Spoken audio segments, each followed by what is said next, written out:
द्रौपदी भारत की वह प्रथम महिला है जिसके 5 पति थे।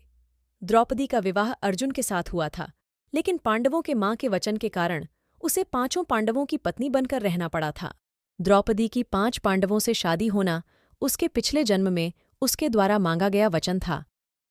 अपने पिछले जन्म में वह बहुत ही सुंदर युवती थी। सर्वगुण संपन्न होने के कारण उसे योग्य वर नहीं मिल रहा था, इसलिए उसने भगवान शंकर की तपस्या की और वरदान में 5 वर मांगे। भगवान शिव ने तथास्तु कहा और साथ में ये वरदान भी दिया कि वह प्रतिदिन कन्या भाव यानी कौमार्य को प्राप्त कर लेगी।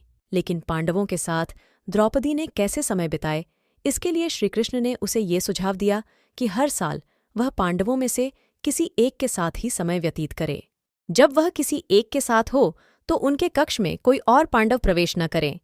यदि कोई पांडव ऐसा गलती से भी कर लेता है तो उसे 1 वर्ष का देश निकाला भुगतना होगा। श्री कृष्ण के सुझाव अनुसार द्रौपदी 1 साल के समय अंतराल के लिए हर पांडव के साथ रहती थी। उस समय किसी दूसरे पांडव को द्रौपदी के आवास में घुसने की अनुमति नहीं थी। एक बार यह दंड अर्जुन को भुगतना भी पड़ा था। अपने कर्तव्यों का पालन करने के लिए अर्जुन नियम तोड़ते हुए तीर धनुष लेने के लिए द्रौपदी के निवास में घुस गए।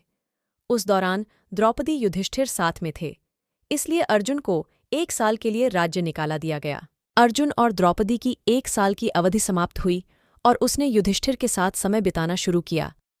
अर्जुन भूलवश द्रौपदी के आवास पर ही अपना तीर धनुष भूल आए। तब एक ब्राह्मण अपने पशुओं की रक्षा के लिए अर्जुन की मदद मांगने आए। जब अर्जुन वन में गए तो उसकी मुलाकात उलूपी से हुई।